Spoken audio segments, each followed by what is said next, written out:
എല്ലാവർക്കും നമസ്കാരം. Prep together ക്ലാസ്സസിലേക്ക് എല്ലാവർക്കും സ്വാഗതം. നമ്മൾ ഇന്ന് ഇന്ത്യൻ കോൺസ്റ്റിറ്റ്യൂഷനിലെ ഫണ്ടമെന്റൽ റൈറ്റ്സ് എന്ന ഭാഗം കണ്ടിന്യൂ ചെയ്യുവാണ്. കഴിഞ്ഞ ക്ലാസ്സിൽ നമ്മൾ റൈറ്റ് ടു ഈക്വാലിറ്റി കംപ്ലീറ്റ് ചെയ്തിട്ടുണ്ടായിരുന്നു. നമുക്ക് എല്ലാവർക്കും അറിയാം, നമ്മുടെ ഫണ്ടമെന്റൽ റൈറ്റ്സിനെ 6 റൈറ്റ്സ് ആയിട്ടാണ് മേജർ ക്ലാസിഫിക്കേഷൻ നടത്തിയിട്ടുള്ളത്. ആ 6 റൈറ്റ്സിൽ ഒന്നാണ് റൈറ്റ് ടു ഈക്വാലിറ്റി എന്നുള്ളത്. ഈ റൈറ്റ് ടു ഈക്വാലിറ്റിയുടെ ഉള്ളിലാണ് ആർട്ടിക്കിൾ 14 മുതൽ 18 വരെ വരുന്നത്.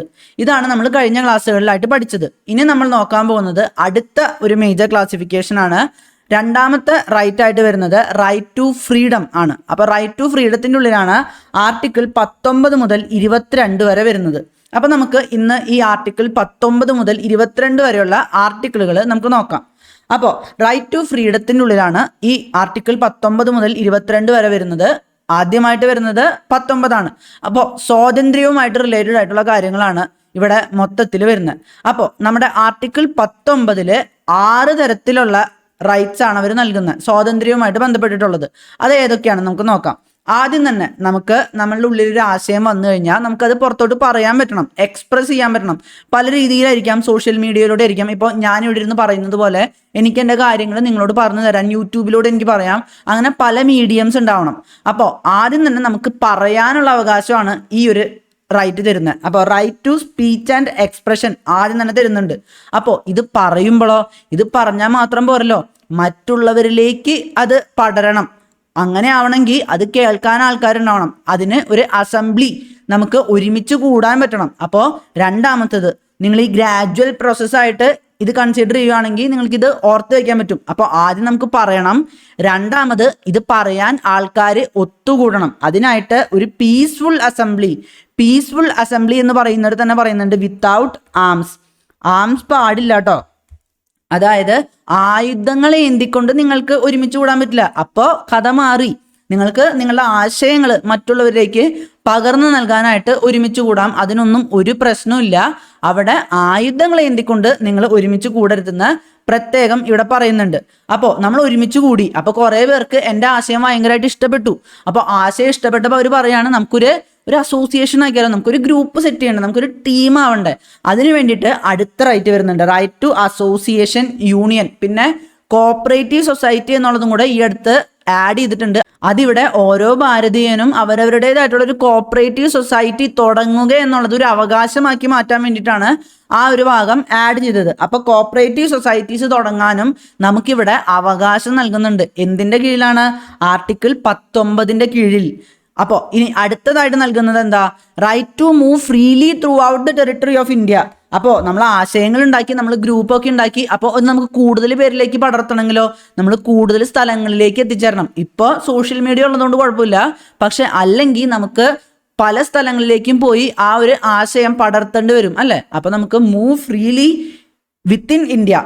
ഇവിടെ ഏറ്റവും ഇമ്പോർട്ടൻ്റ് ഇന്റേണൽ ആയിട്ടുള്ള മൂവ്മെൻ്റ് ആണ് ഈ ഒരു 19ാമത്തെ ആർട്ടിക്കിളിൽ അനുവദിച്ചിട്ടുള്ളത്. ഇനി അത് കഴിഞ്ഞാലോ, അപ്പോൾ നമ്മൾ മറ്റ് സ്ഥലങ്ങളിലേക്കൊക്കെ പോയി അവിടെ വെറുതെ പോയാൽ മാത്രം പോരാ അല്ലേ. അവിടെ പോകുന്നതിനോടൊപ്പം തന്നെ നമുക്ക് അവിടെ ജോലി ചെയ്യാൻ പറ്റണം, അല്ലെങ്കിൽ ഒരു ബിസിനസ് ഒക്കെ ചെയ്യാൻ പറ്റണം. പിന്നെ ഈ മൂവ് ഫ്രീലി ഇന്റേണലി, അതിനുശേഷം ഒരു കാര്യം കൂടെ വരുന്നുണ്ട്, റിസൈഡ്. നമുക്ക് താമസിക്കാൻ പറ്റണം അല്ലേ. നമുക്ക് മറ്റ് സ്ഥലങ്ങളിലേക്ക് പോയി അവിടെ താമസിക്കാനുള്ള ഒരു അവകാശം നമുക്കില്ലെങ്കിലോ മൊത്തത്തിൽ പ്രശ്നമായി മാറും. അതിനുശേഷം നമുക്ക് അവിടെ താമസിക്കുമ്പോൾ തന്നെ നമുക്ക് എന്തെങ്കിലും ജോലി ചെയ്യാൻ പറ്റണം, നമുക്കൊരു ബിസിനസ് ചെയ്യാൻ പറ്റണം. അപ്പോൾ ഇത്രയും റൈറ്റ്സ് ആണ് 6 റൈറ്റ്സിൻ്റെ ഉള്ളിലായിട്ട് ഇവിടെ വരുന്നത്. അപ്പോൾ ജസ്റ്റ് ആ ഒരു ലോജിക്കൽ ഇന്റർപ്രിറ്റേഷനോട് കൂടി നമുക്ക് നോക്കാം. ആദ്യം തന്നെ നമുക്ക് എന്താ വേണ്ടേ? നമുക്ക് നമ്മളുടെ ആശയങ്ങൾ മറ്റുള്ളവരിലേക്ക് എക്സ്പ്രസ് ചെയ്യാൻ പറ്റണം, സ്പീച്ച് ആൻഡ് എക്സ്പ്രഷൻ. അതിനുശേഷം ഇത് മറ്റുള്ളവരെ കേൾക്കാനായിട്ട് അവർക്ക് ഒന്നിച്ച് ചേരാൻ പറ്റണം, അസംബ്ലി അത് അനുവദിക്കണം. അപ്പോൾ right to assemble peacefully without arms, ആയുധങ്ങളില്ലാതെ. അപ്പോൾ അസംബ്ലി ഒക്കെ കൂടി. അപ്പോൾ എൻ്റെ ആശയങ്ങൾ എല്ലാവർക്കും ഇഷ്ടപ്പെട്ടു. അപ്പോൾ ഇനി ഞങ്ങൾക്കൊരു ഗ്രൂപ്പായി മാറാൻ പറ്റണം. അപ്പോൾ right to form associations or union or cooperative societies. അപ്പോൾ ഇത്രയും കാര്യങ്ങൾക്കുള്ള റൈറ്റും കൂടെ വേണം. എന്നാലാണ് നമുക്ക് ഗ്രൂപ്പൊക്കെ ആയിട്ട് ഒരു യൂണിയൻ, ട്രേഡ് യൂണിയൻ ഒക്കെ കേട്ടിട്ടില്ലേ നമ്മളുടെ AITUC, INTUC, അങ്ങനെ പല ട്രേഡ് യൂണിയനുകളൊക്കെ ഇല്ലേ. അപ്പോൾ ഇങ്ങനെയൊക്കെ യൂണിയനുകളൊക്കെ ആയിട്ട് ഫോം ചെയ്യാനുള്ള ഒരു അവകാശം കൂടെ വേണം. അതുപോലെ തന്നെ ഈ ഒരു യൂണിയനൊക്കെ ഫോം ചെയ്തു. നമുക്കിനി ആ ആശയം കൂടുതൽ സ്ഥലങ്ങളിലേക്ക് എത്തിച്ചേർക്കണമെങ്കിൽ നമുക്ക് ഇന്ത്യക്കുള്ളിൽ തന്നെ മൂവ് ചെയ്യാൻ പറ്റണം. ഇന്ത്യയിലാണ് നമുക്ക് ഈ ഒരു റൈറ്റ് ഉള്ളത് അല്ലേ. അപ്പോൾ ഈ ഒരു റൈറ്റ് ഇന്ത്യയിലുള്ള സ്ഥിതിക്ക് നമുക്കിത് ഇന്ത്യയിൽ തന്നെ പടർത്തണമെങ്കിൽ നമ്മൾ കൂടുതൽ സ്ഥലങ്ങളിലേക്ക് പോകണം. അപ്പോൾ നമുക്ക് മൂവ് ഫ്രീലി ഇന്റേണലി ഇത് ഓർത്ത് വെക്കുക. നമ്മൾ എക്സ്റ്റേണലി നമ്മൾ വിദേശത്തേക്കൊക്കെ പോകുന്നത് ആർട്ടിക്കിൾ 21 നൽകിയിട്ടുള്ളത്. 19 ഇന്ത്യക്കുള്ളിലുള്ള സഞ്ചാരം മാത്രമാണ് അനുവദിച്ചിട്ടുള്ളൂ. അപ്പോൾ ഇന്റേണലി ആയിട്ടുള്ള നമ്മളുടെ മൂവ്മെന്റും അനുവദിക്കണം. അപ്പോൾ നമ്മൾ മൂവ് ചെയ്തു, നമ്മൾ വേറൊരു സ്ഥലത്തേക്ക് പോയി, അവിടെ ചെന്ന് നമുക്ക് താമസിക്കാൻ പറ്റണം. അല്ലെങ്കിൽ നമ്മൾ ഒരു അഭയസ്ഥലം പോലും ഇല്ലാണ്ട് വളരെയധികം പെട്ടുപോകും അല്ലേ. അപ്പോൾ നമുക്ക് റിസൈഡ് ചെയ്യാൻ പറ്റണം. അതിനുശേഷം അവിടെ നമ്മൾ റിസൈഡ് ചെയ്താൽ മാത്രം പോരാ, നമുക്ക് അവിടെ ചെന്നാലും നമ്മളുടെ പ്രൊഫഷൻ, നമ്മളിപ്പോൾ ഒരു ഡോക്ടറാണോ അല്ലെങ്കിൽ ഒരു എഞ്ചിനീയർ ആണോ അങ്ങനെയൊക്കെ ആണെങ്കിൽ നമുക്ക് ആ ഒരു പ്രൊഫഷൻ നമുക്ക് കൊണ്ടുപോകാൻ പറ്റണം. അല്ലെങ്കിൽ നമുക്കൊരു ബിസിനസ് ചെയ്യാൻ പറ്റണം. എന്നാലാണ് നമുക്ക് എന്തെങ്കിലുമൊക്കെ ഏൺ ചെയ്ത് ഭക്ഷണമൊക്കെ കഴിച്ച് സമാധാനമായിട്ട് ജീവിച്ചു പോകാൻ പറ്റുള്ളൂ അല്ലേ. അപ്പോൾ ലോജിക്കലി ഈ ഒരു ഓർഡറിൽ നിങ്ങൾ ഓർത്ത് വെക്കുക. നമുക്ക് സ്പീച്ച് ആൻഡ് എക്സ്പ്രഷൻ ഉണ്ട്, അസംബ്ലി ഉണ്ട്, അസോസിയേഷൻ ഉണ്ട്, മൂവ്മെന്റ് ഉണ്ട്, റിസൈഡിങ് ഉണ്ട്, പ്രൊഫഷൻ ഉണ്ട്. അപ്പൊ ഇത്രയാണ് വരുന്നത്. ശരിക്കും ഈ ഒരു ആർട്ടിക്കിൾ 19 7 റൈറ്റ്സ് ആണ് ഉണ്ടായിരുന്നത്. നമ്മളിപ്പോൾ 6 റൈറ്റ്സിനെ കുറിച്ചല്ലേ പറഞ്ഞുള്ളൂ. റൈറ്റ് ടു പ്രോപ്പർട്ടി എന്നുള്ളത് 44ാമത്തെ ഭരണഘടനാ ഭേദഗതി വഴി അത് ഇല്ലാണ്ടായി. നമ്മൾ റൈറ്റ് ടു പ്രോപ്പർട്ടി എങ്ങനെയാണ് ഇല്ലാതായത്? ഇവിടെ ഭൂപരിഷ്കരണം നടപ്പിലാക്കാൻ വേണ്ടിയിട്ട് നമ്മൾ റൈറ്റ് ടു പ്രോപ്പർട്ടി എടുത്തു കളഞ്ഞതിനെ പറ്റി നമ്മൾ പഠിച്ചിട്ടുണ്ടായിരുന്നു. ഈവൻ റൈറ്റ് ടു ഈക്വാലിറ്റി പോലും ആ ഒരു ഭൂപരിഷ്കരണം നടത്താനുള്ള ഡയറക്റ്റീവ് പ്രിൻസിപ്പിൾ ഓഫ് സ്റ്റേറ്റ് പോളിസിക്ക് മുൻപിൽ വെറും താഴെയായി പോകും എന്നൊക്കെ നമ്മൾ കഴിഞ്ഞ ക്ലാസ്സിൽ പഠിച്ചിട്ടുണ്ടായിരുന്നു. അപ്പോൾ അതുപോലെ തന്നെ നമ്മളുടെ ഈ ഒരു പ്രൊട്ടക്ഷൻ ഓഫ് 6 റൈറ്റ്സ്, ഈ ഒരു ആർട്ടിക്കിൾ 19 ഉള്ളിൽ ശരിക്കും 6 റൈറ്റ്സ് ആയിരുന്നില്ല, 7 റൈറ്റ്സ് ആയിരുന്നു ഉണ്ടായിരുന്നത്. അപ്പോൾ ആ ഒരു 7ാമത്തെ റൈറ്റ് ആയിട്ട് ഉണ്ടായിരുന്ന ഇവിടെ acquire, hold and dispose property എന്നുള്ള റൈറ്റ് നമ്മൾ 44ാമത്തെ ഭരണഘടനാ ഭേദഗതി വഴി ഇല്ലാണ്ടാക്കി. പിന്നെ വേറൊരു കാര്യം കൂടെ, ഈ ഒരു റൈറ്റ്സ് ഒക്കെ ഉള്ളത് നമുക്ക് സ്റ്റേറ്റിന്റെ ആക്ഷനെതിരെയാണ്. നമുക്കിപ്പോൾ എന്തെങ്കിലും പറയാനൊക്കെ പറ്റുന്നതും നമുക്ക് മൂവ് ചെയ്യാൻ പറ്റുന്നതും കാര്യങ്ങളൊക്കെ ഒരു പബ്ലിക് പ്രോപ്പർട്ടിയിൽ ഒരു പബ്ലിക് ആയിട്ടുള്ള ഗവൺമെന്റിനെതിരെയാണ്. നമുക്ക് എന്തെങ്കിലും കാര്യത്തിൽ ഇപ്പോൾ ഈ അവകാശങ്ങളെയൊക്കെ ലംഘിച്ചു എന്നുണ്ടെങ്കിൽ നമുക്ക് ഗവൺമെന്റിനെതിരെ കേസ് കൊടുക്കാൻ പറ്റുള്ളൂ, അല്ലാതെ പ്രൈവറ്റ് ഇൻഡിവിജ്വൽസിനെതിരെ അല്ല. ഇപ്പോൾ വേറൊരാളുടെ പറമ്പിൽ ചെന്ന് അയാൾക്കെതിരെ അസഭ്യം പറയാൻ നമുക്ക് അവകാശമില്ല, ആളുടെ പറമ്പിലാണ്. നമ്മളൊരു പബ്ലിക് പ്ലേസിൽ അസഭ്യമല്ല, മൊറാലിറ്റിക്കെതിരെ ആവരുത്. നമുക്ക് നമ്മളുടെ ആശയങ്ങൾ എക്സ്പ്രസ് ചെയ്യാമെന്ന് മാത്രം. പിന്നെ അടുത്തതായിട്ട് വരുന്നത്, ഇത് ഇന്ത്യൻ സിറ്റിസൺസിനും അതുപോലെ തന്നെ ഷെയർ ഹോൾഡേഴ്സിനും കമ്പനികളിലെ വിവിധ ഷെയർ ഹോൾഡേഴ്സിനും മാത്രമേ അനുവദിച്ചു കൊടുത്തിട്ടുള്ളൂ. അല്ലാതെ ഇവിടുത്തെ ഫോറിൻ നാഷണൽസിനോ അല്ലെങ്കിൽ കമ്പനികൾക്കോ ഒരു ലീഗൽ എൻറ്റിറ്റി ആയിട്ട് ഒരു കമ്പനി, കോർപ്പറേഷൻ എന്നുള്ളത് ഒരൊറ്റ ലീഗൽ പേഴ്സൺ ആയിട്ടാണ് കൂട്ടുക. ഇപ്പോൾ റിലയൻസ് എന്നുള്ളത് ഒരു കമ്പനി അല്ലെങ്കിൽ ഒരു ലീഗൽ പേഴ്സൺ ആയിട്ടാണ് നമ്മൾ കൺസിഡർ ചെയ്യുന്നത്. അപ്പോൾ റിലയൻസിന് കൊണ്ടുപോയിട്ട് കേസ് കൊടുക്കാൻ പറ്റില്ല. റിലയൻസിൻ്റെ ഉള്ളിലത്തെ ഷെയർ ഹോൾഡേഴ്സിന് വേണമെങ്കിൽ കൊണ്ടുപോയിട്ട് കേസ് കൊടുക്കാം. അതുപോലെ തന്നെ ഇന്ത്യൻ സിറ്റിസൺസിനും ഞങ്ങളുടെ ഈ ഒരു സ്പീച്ച് ആൻഡ് എക്സ്പ്രഷനോ അസോസിയേഷനോ യൂണിയനോ എന്നിങ്ങനെയുള്ള അവകാശങ്ങളെ ലംഘിച്ചു എന്ന് പറഞ്ഞിട്ട് ഗവൺമെന്റിനെതിരെ, സ്റ്റേറ്റിനെതിരെ, നമ്മൾ ആർട്ടിക്കിൾ 12 നമ്മൾ സ്റ്റേറ്റിന്റെ ഡെഫിനേഷൻ പഠിച്ചിട്ടുണ്ടായിരുന്നു. അപ്പോൾ ആ ഒരു ഡെഫിനേഷന്റെ ഉള്ളിലുള്ള സ്റ്റേറ്റിനെതിരെ നമുക്ക് കേസ് കൊടുക്കാൻ പറ്റും. ആർക്കൊക്കെ പറ്റും? ഇവിടുത്തെ സിറ്റിസൺസിനും അതുപോലെ തന്നെ കമ്പനികളിലെ ഷെയർ ഹോൾഡേഴ്സിനും പറ്റും. ആർക്കൊക്കെ പറ്റില്ല? ഫോറിൻ നാഷണൽസ്, വിദേശീയരായിട്ടുള്ളവർക്കും അതുപോലെ തന്നെ ഒരു കമ്പനി അല്ലെങ്കിൽ ഒരു കോർപ്പറേഷൻ എന്നൊക്കെ പറയുമ്പോൾ അത് ഒരൊറ്റ ലീഗൽ പേഴ്സൺ ആണ്. ആ ഒരു കമ്പനിക്കോ കോർപ്പറേഷനോ കേസ് കൊടുക്കാൻ പറ്റില്ല. റിലയൻസിന് കേസ് കൊടുക്കാൻ പറ്റില്ല, റിലയൻസിന്റെ ഷെയർ ഹോൾഡേഴ്സിന് പറ്റും. അങ്ങനെയാണ് നമ്മളുടെ ഈ ഒരു ആർട്ടിക്കിൾ 19 ഉള്ളിൽ വരുന്നത്. അപ്പോൾ ഇതിന്റെ എക്സാമ്പിളായിട്ട് നമുക്ക് കാണാൻ പറ്റും, ABCD സിനിമയുടെ ഉള്ളിൽ നമ്മൾ കണ്ടിട്ടുണ്ടായിരുന്നു. അവിടെ ദുൽഖർ സൽമാൻ ഒരു അമേരിക്കൻ നാഷണൽ ആണ്, അമേരിക്കൻ സിറ്റിസൺ ആണ്. ഇവിടെ വന്നിട്ട് ഗവൺമെന്റിനെതിരെയൊക്കെ സംസാരിക്കുമ്പോൾ ദുൽഖർ സൽമാനെ പോലീസ് പിടിച്ചുകൊണ്ട് പോവുകയും ദുൽഖർ സൽമാനെ അമേരിക്കയിലോട്ട് ഡിപ്പോർട്ട് ചെയ്യുകയും ചെയ്യുന്നുണ്ട്. അപ്പോൾ അതെന്തുകൊണ്ടാ? അദ്ദേഹം ഒരു അമേരിക്കൻ സിറ്റിസൺ ആണ്. അമേരിക്കൻ സിറ്റിസൺ എന്ന് പറയുമ്പോൾ ഒരു വിദേശീയനാണ്. അപ്പോൾ ഒരു വിദേശിക്ക് ഇവിടെ വന്നിട്ട് ഒരു വിധത്തിലുള്ള രീതിയിലും സ്പീച്ച് ആൻഡ് എക്സ്പ്രഷൻ പോലെയുള്ള ആർട്ടിക്കിൾ 19 കീഴിലുള്ള ഒരു അവകാശങ്ങളും ഇല്ല. ഇവിടെ വന്ന് ജോലി ചെയ്യാനോ ഇവിടെ ഒരു അസോസിയേഷൻ ഉണ്ടാക്കാനോ ഒരു യൂണിയൻ ഉണ്ടാക്കാനോ ഒരു അസംബ്ലി നടത്താനോ അങ്ങനെ ഒരു വിധത്തിലുള്ള അവകാശവും ഒരു ഫോറിനർക്ക് ഇവിടെ ഇല്ല. അതുകൊണ്ട് തന്നെയാണ് ആ സിനിമയിലും നമ്മൾ കണ്ടത് ദുൽഖർ സൽമാനെയും കോരയൊക്കെ അറസ്റ്റ് ചെയ്തുകൊണ്ട് പോയിട്ട് ഡിപ്പോർട്ട് ചെയ്യുന്നത്. അപ്പോൾ ഫോറിനേഴ്സിന് ഇങ്ങനെ ഒരു റൈറ്റ് ഇല്ല. പിന്നെ ഇതിൻ്റെ മേലെ ഒരു റീസണബിൾ റെസ്ട്രിക്ഷൻ വെക്കാൻ നമ്മളുടെ സ്റ്റേറ്റിന്, വീണ്ടും ഞാൻ പറയുന്നു ആർട്ടിക്കിൾ 12 പ്രകാരമുള്ള സ്റ്റേറ്റിന്. നിങ്ങൾ ആ ക്ലാസ് കണ്ടിട്ടില്ലെങ്കിൽ എത്രയും പെട്ടെന്ന് കാണുക. ആർട്ടിക്കിൾ 12 ഡെഫിനിഷൻ ഓഫ് സ്റ്റേറ്റിനെ കുറിച്ച് നമ്മൾ വളരെ ഡീറ്റെയിൽ ആയിട്ട് തന്നെ ആ ക്ലാസ്സിൽ പറഞ്ഞിട്ടുണ്ട്. അപ്പോൾ റീസണബിൾ റെസ്ട്രിക്ഷൻസ് വെക്കാൻ പറ്റും. ആർട്ടിക്കിൾ 19 ഏതൊക്കെ രീതിയിലുള്ള റെസ്ട്രിക്ഷൻസ് ആണോ പറഞ്ഞിട്ടുള്ളത് അത്തരം റെസ്ട്രിക്ഷൻസ് മാത്രമേ വെക്കാൻ പറ്റുള്ളൂ. ആ റെസ്ട്രിക്ഷൻസ് ഏതൊക്കെയാണെന്ന് നമ്മൾ ഈ ഒരു 6 റൈറ്റിനെ കുറിച്ച് പറഞ്ഞില്ലേ, ആ ഓരോ റൈറ്റും പഠിക്കുമ്പോൾ നമ്മൾ ഡീറ്റെയിൽ ആയിട്ട് പഠിക്കും. അപ്പോൾ നമ്മൾ ആദ്യം തന്നെ ആ 6 റൈറ്റ്സിൽ ആദ്യത്തെ റൈറ്റ് ആയിട്ട് വരുന്നത് സ്പീച്ച് ആൻഡ് എക്സ്പ്രഷൻ എന്നുള്ള റൈറ്റ് ആണ്. അപ്പോൾ സ്പീച്ച് ആൻഡ് എക്സ്പ്രഷൻ്റെ ഉള്ളിൽ എന്തൊക്കെയാണ് വരുന്നത് എന്ന് നമുക്ക് നോക്കാം. ആദ്യം തന്നെ right to propagate one's views as well as views of others. നമ്മളുടേതായിട്ടുള്ള ആശയങ്ങളും അതുപോലെ തന്നെ മറ്റുള്ളവരുടേതായിട്ടുള്ള ആശയങ്ങളും നമുക്ക് പങ്കുവയ്ക്കാൻ പറ്റും. നമ്മളിപ്പോൾ ഈ ഒരു ക്ലാസ് കണ്ടു, അപ്പോൾ നിങ്ങൾക്ക് ഞാൻ പറഞ്ഞ എന്തെങ്കിലും കാര്യങ്ങൾ കൺവേ ചെയ്യണം, മറ്റുള്ളവരോട് കൺവേ ചെയ്യണം എന്ന് തോന്നാണ്, അത് നിങ്ങൾക്ക് പറഞ്ഞു കൊടുക്കാൻ പറ്റും. അതുപോലെ തന്നെ നിങ്ങളുടേതായിട്ടുള്ള ആശയങ്ങൾ നിങ്ങൾക്ക് പങ്കുവയ്ക്കാൻ പറ്റും. പിന്നെ ഇവിടുത്തെ പത്രമാധ്യമങ്ങൾക്ക് ഇവിടെ റൈറ്റ് ഉണ്ട്. അവരുടേതായിട്ടുള്ള കാര്യങ്ങൾ, അവരവരുടേതായിട്ടുള്ള ആ ഒരു മാധ്യമധർമ്മം ഒക്കെ നടത്താനായിട്ടുള്ള ഒരു റൈറ്റ് ഇവിടെ നൽകിയിട്ടുണ്ട്. പിന്നെ ഇവിടെ കൊമേഴ്ഷ്യൽ അഡ്വർടൈസ്മെന്റ്സ്, ഇവിടെ പരസ്യങ്ങളൊക്കെ കാണാറില്ലേ, ആ ഒരു അഡ്വർടൈസ്മെന്റ് കൊടുക്കാനുള്ള അവകാശമുണ്ട്. പിന്നെ എഗെയിൻസ്റ്റ് ഫോൺ ടാപ്പിംഗ്, നമ്മളുടെ ഫോണൊക്കെ ടാപ്പ് ചെയ്തിപ്പോൾ കുറേ അധികം കേൾക്കുന്നുണ്ട്. പെഗാസസ് വഴിയൊക്കെ നമ്മളുടെ പല നേതാക്കന്മാരുടെയും, പെഗാസസ് ഒരു ഇസ്രായേലി സോഫ്റ്റ്വെയർ ആണ്. അപ്പോൾ ആ സോഫ്റ്റ്വെയർ ഒക്കെ ഉപയോഗിച്ച് പല രാഷ്ട്രീയ നേതാക്കളുടെയും അതുപോലെ തന്നെ പ്രമുഖരായ മാധ്യമ പ്രവർത്തകരുടെ ഒക്കെ ഫോൺ കോളുകൾ ടാപ്പ് ചെയ്യുന്നതായിട്ട് ഇപ്പോൾ വലിയ രീതിയിലുള്ള വിവാദം പടരുന്നുണ്ട്. അപ്പോൾ അത്തരം കാര്യങ്ങളിലൊക്കെ അങ്ങനെ ഫോൺ ടാപ്പ് ചെയ്യരുതെന്ന് പറയുന്നത് ഈ right to freedom of speech and എക്സ്പ്രഷന്റെ കീഴിലാണ്. പിന്നെ നമുക്ക് റൈറ്റ് ടു ലൈഫിന്റെ കീഴിൽ നമുക്ക് റൈറ്റ് ടു പ്രൈവസി കൂടെ ഉണ്ട്. റൈറ്റ് ടു ലൈഫ് എന്നുള്ളത് ആർട്ടിക്കിൾ 21 വരുന്നത്. 19 നമ്മുടെ ഫോൺ ടാപ്പിംഗ് ചെയ്യുന്നത് ഒരു കുറ്റമാണ്. നമുക്ക് അതിനെതിരെ അവകാശമുണ്ട്, അതിനെതിരെ പ്രൊട്ടക്ഷൻ, സംരക്ഷണം ലഭിക്കാനുള്ള ഒരു അവകാശം ഉണ്ടെന്ന് നമ്മളുടെ ആർട്ടിക്കിൾ 19 സ്പീച്ച് ആൻഡ് എക്സ്പ്രഷന്റെ കീഴിൽ തന്നെ പറയുന്നുണ്ട്.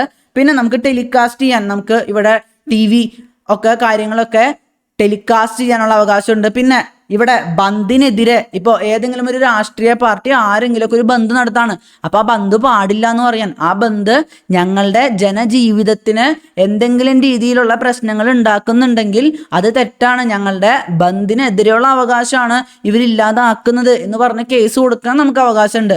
പിന്നെ right to know about government activities, ഇപ്പോൾ റൈറ്റ് ടു ഇൻഫർമേഷനും ഓൾമോസ്റ്റ് കണക്റ്റഡ് ആണ്. പക്ഷേ റൈറ്റ് ടു ഇൻഫർമേഷൻ നമുക്ക് ആർട്ടിക്കിൾ 21 ഡീറ്റെയിൽ ആയിട്ട് വരുന്നുണ്ട്. പക്ഷേ ഗവൺമെന്റിൻ്റെതായിട്ടുള്ള ആക്ടിവിറ്റീസിനെ കുറിച്ചറിയാനുള്ള ഒരു അവകാശം നമുക്ക് ഈ ഒരു ഫ്രീഡം ഓഫ് സ്പീച്ച് ആൻഡ് എക്സ്പ്രഷന്റെ കീഴിൽ വരുന്നുണ്ട്. പിന്നെ ഫ്രീഡം ഓഫ് സൈലൻസ്, നമുക്ക് നമ്മളുടെ ആശയങ്ങൾ പറയാൻ മാത്രമല്ല, നമുക്ക് നിശബ്ദരായിട്ടിരിക്കണമെങ്കിൽ നിശബ്ദരായിട്ടിരിക്കാനും നമുക്ക് ഈ ഒരു സ്പീച്ച് ആൻഡ് എക്സ്പ്രഷന്റെ കീഴിൽ നമുക്ക് അവകാശമുണ്ട്. പിന്നെ നമുക്ക് നമ്മളുടേതായിട്ടുള്ളൊരു ന്യൂസ് പേപ്പർ ഒക്കെ ഉണ്ടെങ്കിൽ അതിന്മേൽ പ്രീ സെൻസർഷിപ്പ് ഇല്ലാതിരിക്കാൻ. പ്രീ സെൻസർഷിപ്പ് എന്ന് പറയുമ്പോൾ എന്താ, നമ്മളെ ന്യൂസ് പേപ്പർ ഇറങ്ങുന്നതിന് മുൻപ് തന്നെ ഇപ്പോൾ അച്ചടിച്ച് വെച്ച് ഇപ്പോൾ ഇറക്കാൻ പോവാണ്. നമ്മൾ സാധാരണ രാവിലെ 6 മണിക്കല്ലേ പത്രം വരെ, അപ്പോൾ 12 മണിക്ക് നമ്മൾ അച്ചടിച്ച് വെച്ചു, ആ സമയത്ത് തന്നെ ഒരു സെൻസർഷിപ്പ് വരാണ്. ഇപ്പോൾ ഏതെങ്കിലും കേന്ദ്ര ഗവൺമെന്റിനെതിരെ ഒന്നും പറയരുത്, അല്ലെങ്കിൽ സംസ്ഥാന ഗവൺമെന്റിനെതിരെ ഒന്നും പറയരുത്, ഈ ഒരു മതത്തിനെ കുറിച്ച് ഒന്നും പറയരുത്, അങ്ങനെയുള്ള പ്രീ സെൻസർഷിപ്പ് പാടില്ല. അതിന് പബ്ലിക് മൊറാലിറ്റിക്കോ അല്ലെങ്കിൽ ഇന്ത്യയുടെ സെക്യൂരിറ്റിക്കോ ഒന്നും എതിരല്ലെങ്കിൽ അങ്ങനെയുള്ള ഒരു പ്രീ സെൻസർഷിപ്പ് പാടില്ലെന്ന് ഈ ഒരു സ്പീച്ച് ആൻഡ് എക്സ്പ്രഷന്റെ ഉള്ളിൽ പറയുന്നുണ്ട്. പിന്നെ നമുക്ക് ഡെമോൺസ്ട്രേഷൻസ് നടത്താൻ പറ്റും. ഇവിടെ ബന്ദ് പാടില്ല, ബന്ദിനെതിരെ നമുക്ക് അവകാശമുണ്ട്. പക്ഷെ നമുക്ക് പ്രതിഷേധ പ്രകടനങ്ങളൊക്കെ നടത്താൻ പറ്റും. പക്ഷേ അത് സ്ട്രൈക്കായി മാറരുത്, പണിമുടക്കായിട്ടൊന്നും മാറരുത്. അത്തരം രീതിയിലോട്ട് പോവാതെ ഒരു സമാധാനപരമായിട്ടുള്ള പ്രതിഷേധ പ്രകടനങ്ങളൊക്കെ നടത്താനുള്ള അവകാശം നമുക്ക് ഈ ഫ്രീഡം ഓഫ് സ്പീച്ച് ആൻഡ് എക്സ്പ്രഷന്റെ കീഴിൽ വരുന്നുണ്ട്. ഇനി നമുക്ക് കുറച്ച് റീസണബിൾ റെസ്ട്രിക്ഷൻസ് വരുന്നുണ്ട്. എന്തൊക്കെ കാര്യങ്ങൾ പറഞ്ഞുകൊണ്ടാണ് ഈ ഒരു സ്പീച്ച് ആൻഡ് എക്സ്പ്രഷൻ, നമുക്ക് നമ്മളുടെ ആശയങ്ങൾ പറയാനും എക്സ്പ്രസ് ചെയ്യുന്നതിലൊക്കെ ഒരു റെസ്ട്രിക്ഷൻ എവിടെയൊക്കെയാണ് വരുന്നത് നമുക്ക് നോക്കാം.